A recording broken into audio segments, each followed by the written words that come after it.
ಬೇರೆ ಬೇರೆ ರಾಜ್ಯಗಳಲ್ಲಿ ಗೊಂದಲ ಸಹಿ ಹಾಕಿಲ್ಲ ಯಾವುದಕ್ಕೂ ಪ್ರಭಾವ ಬೀರಿಲ್ಲ ಅಂತ ಹೇಳ್ತಾರೆ. ಅಬ್ರಾಮ್ ಹೇಳ್ತಾರೆ ಯಡಿಯೂರಪ್ಪ ಅವರ ಕೇಸ್ನಲ್ಲೂ ಕೂಡ ಸಹಿ ಹಾಕಿರಲಿಲ್ಲ, ಪ್ರಭಾವ ಬೀರಿದ್ರು ಅಂತ ಹೇಳ್ತಾರೆ. ಅವರು ಏನ್ ಪ್ರಭಾವ? ನೀವು ಪ್ರಭಾವವಾಗಿ ಇನ್ವಾಲ್ವ್ಮೆಂಟ್ ಇಲ್ಲ ಅಂದ್ರೂ ಯಡಿಯೂರಪ್ಪನ ಕೇಸೇ ಬೇರೆ. ನಾನೇ ಅಸೆಂಬ್ಲಿನಲ್ಲಿ ಪ್ರಸ್ತಾಪ ಮಾಡಿದ್ದೆ. ಯಡಿಯೂರಪ್ಪನವ್ರ ಕೇಸ್ಗಳನ್ನೆಲ್ಲ ಅವತ್ತು ಹೇಳ್ತೀನಿ ನಾನು. ಅವ್ರು ಯಾವ್ಯಾವ ಕೇಸ್ನಲ್ಲಿ ಸಿಕ್ಕಾಕೊಂಡಿದ್ದಾರೆ,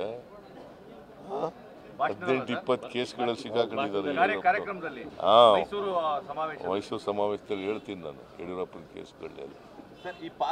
ಈಗ ಇವತ್ತೇ ಪ್ರೆಸ್ ಕರೆದಿದ್ದೆ ನಾನು ಹೇಳಕ್ಕೆ, ಹೆಂಗೂ ನಾಳಿದ್ದು ಹೇಳ್ಬೇಕಲ್ಲ ಅಂದ್ಬಿಟ್ಟು ಮುಂದಕ್ಕೆ ಹಾಕ್ಬಿಟ್ಟೆ. ಇಲ್ಲದ್ರೆ ಪ್ರೆಸ್ಗೆ ಹೇಳ್ತಿದೆ ಎಲ್ಲನೂ. ಸರ್ ಅವ್ರು ಹೇಳೋದು ಈ ತರ ಪ್ರಕರಣಗಳಿದ್ರೆ ರಾಜ್ಯ ಸರ್ಕಾರ ಅವ್ರದ್ದೇ ಇದೆ, ತನಿಖೆ ಮಾಡಲಿ. ತನಿಖೆನೂ ಮಾಡ್ತಾ ಇದೀವಯ್ಯ.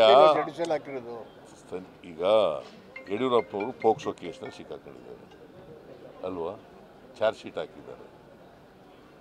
ಕೋರ್ಟ್ನವರ ದಯೆಯಿಂದ ಬದುಕಿದ್ದಾರೆ, ಅವರು ಜೈಲಿಗೆ ಹೋಗಿಲ್ಲ ಅಷ್ಟೇ ಅಲ್ವಾ. ಅದ್ರ ಜಾಮೀನೇ ಸಿಕ್ಕಾಗಿಲ್ಲ ಅದರಲ್ಲಿ.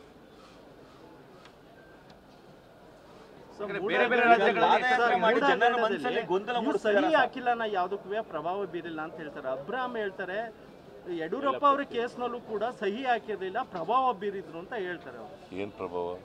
ನೀವು ಪ್ರಭಾವವಾಗಿ ಇನ್ವಾಲ್ವ್ಮೆಂಟ್ ಇಲ್ಲ ಅಂದ್ರೂ ಯಡಿಯೂರಪ್ಪನ ಕೇಸೇ ಬೇರೆ. ನಾನೇ ಅಸೆಂಬ್ಲಿನಲ್ಲಿ ಪ್ರಸ್ತಾಪ ಮಾಡಿದ್ದೆ. ಯಡಿಯೂರಪ್ಪನವ್ರ ಕೇಸ್ಗಳನ್ನೆಲ್ಲ ಅವತ್ತು ಹೇಳ್ತೀನಿ ನಾನು. ಅವ್ರು ಯಾವ್ಯಾವ ಕೇಸ್ನಲ್ಲಿ ಸಿಕ್ಕಾಕೊಂಡಿದ್ದಾರೆ, 18-20 ಕೇಸ್ಗಳಲ್ಲಿ ಸಿಕ್ಕಾಕೊಂಡಿದ್ದಾರೆ. ಮೈಸೂರು ಸಮಾವೇಶದಲ್ಲಿ ಹೇಳ್ತೀನಿ ನಾನು ಯಡಿಯೂರಪ್ಪನ ಕೇಸ್ಗಳನ್ನೆಲ್ಲ. ಈಗ ಇವತ್ತೇ ಪ್ರೆಸ್ ಕರೆದಿದ್ದೆ ನಾನು ಹೇಳಕ್ಕೆ, ಹೆಂಗೂ ನಾಳಿದ್ದು ಹೇಳ್ಬೇಕಲ್ಲ ಅಂದ್ಬಿಟ್ಟು ಮುಂದಕ್ಕೆ ಹಾಕ್ಬಿಟ್ಟೆ. ಇಲ್ಲದ್ರೆ ಪ್ರೆಸ್ಗೆ ಹೇಳ್ತಿದೆ ಎಲ್ಲನೂ. ಸರ್ ಅವ್ರು ಹೇಳೋದು ಈ ತರ ಪ್ರಕರಣಗಳಿದ್ರೆ ರಾಜ್ಯ ಸರ್ಕಾರ ಅವ್ರದ್ದೇ ಇದೆ, ತನಿಖೆ ಮಾಡಲಿ. ತನಿಖೆನೂ ಮಾಡ್ತಾ ಇದೀವಯ್ಯ. ಈಗ ಯಡಿಯೂರಪ್ಪ ಅವರು ಪೋಕ್ಸೋ ಕೇಸ್ನಲ್ಲಿ ಸಿಕ್ಕಾಕೊಂಡಿದ್ದಾರೆ ಅಲ್ವಾ, ಚಾರ್ಜ್ ಶೀಟ್ ಹಾಕಿದ್ದಾರೆ. ಕೋರ್ಟ್ನವರ ದಯೆಯಿಂದ ಬದುಕಿದ್ದಾರೆ, ಅವರು ಜೈಲಿಗೆ ಹೋಗಿಲ್ಲ ಅಷ್ಟೇ